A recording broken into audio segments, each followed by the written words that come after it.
Welcome to the weekend edition of the Fast Five Business News by Fear and Greed. I'm Michael Thompson, and hello, Sean Aylmer. Hello, Michael.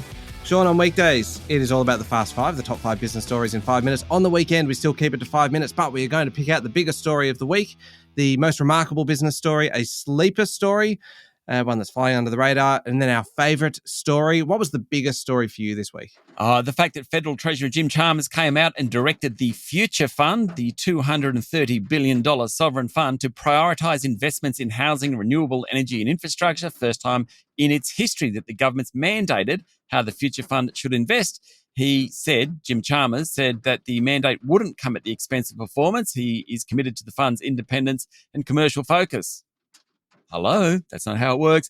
Former chairs Peter Costello, David Murray came out against it big time. Anytime you put restrictions on investing, it can hurt returns. Maybe there's a reason for it, but I don't think that's actually Jim Chalmers not being totally honest with us about why he's doing it.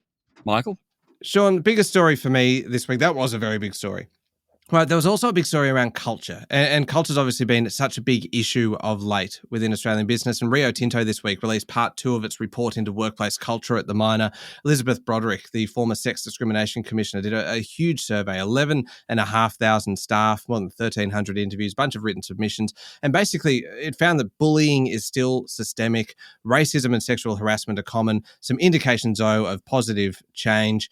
A bit of a surprise was the backlash against the company's efforts to actually promote gender diversity and inclusion, with some men feeling like they are now, in fact, being discriminated against. Overall, you kind of look at this and go, Rio does deserve to be applauded for this, because they are 2 years into a long-term program to try and transform their culture.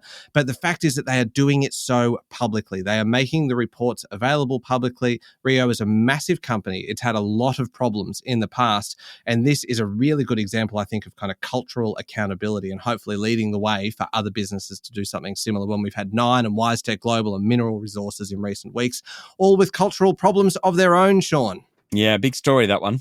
Most remarkable, what did you think?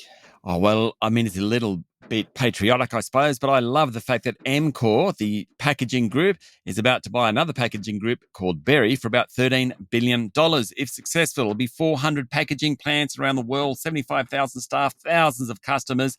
Began on the banks of the Yarra River in Melbourne in the 1860s as a paper miller, now one of the world's great packaging companies. Kind of follows the lead of a bunch of other Aussie companies that have done well overseas: CSL, WiseTech Global, James Hardie, Aristocrat Leisure, Cochlear, Atlassian, Canva. The list goes on. Good on you, Amcor. My most remarkable story, Sean, I'll keep this one very brief. It is summit season, like where they have the G20 and APEC and all of these ones, and the world leaders all gather and they just talk and talk and talk and talk. And it was both remarkable and it was kind of almost unremarkable as well. You had Prime Minister Anthony Albanese at APEC in Peru, then the G20 in Brazil. And there's a big push towards free trade deals at APEC. Everyone was talking about it, despite the fact that in kind of 6 or 7 weeks, Donald Trump becomes president. He's pledged tariffs galore, which is pretty much the exact opposite of free trade. There was good news on kind of global security, good kind of chats on those fronts. People shaking hands like the US president and the Chinese president. Then at the G20, we had Albo sitting down with President Xi, who said that all Chinese tariffs and other restrictions on $22 billion worth of Aussie goods would be removed. Great result, but there is a trade-off, and it becomes a bit of a diplomatic pickle to try and work through. But the thing that I found unremarkable and probably a bit disappointing about all of these kind of conferences, and that they are a big opportunity to do something in terms of global change and having global impact. But the communique that came out at the end of the G20 in particular was kind of weak on climate action, allowing kind of big polluters to keep polluting, kind of weak on kind of global peace, didn't even mention Russia and Ukraine. Just disappointing. It feels like a missed opportunity. I think you're right. What's your sleeper story for the week, Michael?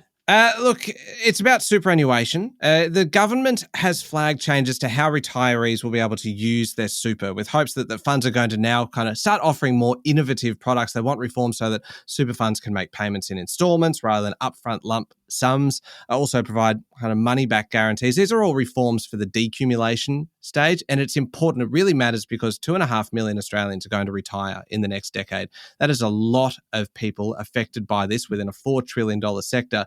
And it's just kind of, these kind of reforms don't kind of get the attention that they deserve when they are actually critically important. No, sure. Just a quick mention for my sleeper story, the fact that all these economists, including those at Westpac and National Australia Bank, have pushed back their forecast for the timing of the next rate rise, possibly till the middle of next year. Ouch.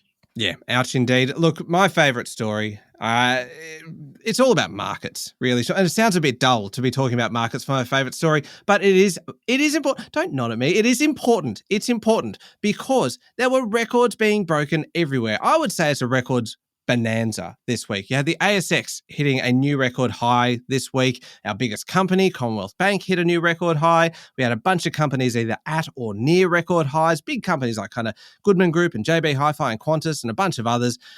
Wall Street kind of confidence that this idea of lower taxes potentially under Donald Trump, hope of interest rate cuts. It's really kind of giving investors a little bit of hope. Bitcoin hitting a new record high. Like, it's just records falling all over the place. It's like a drug-fueled Olympics, Sean. Because of the records, you reckon? It's like a 1980s Olympics. Maybe it is. Can I have a quick mention?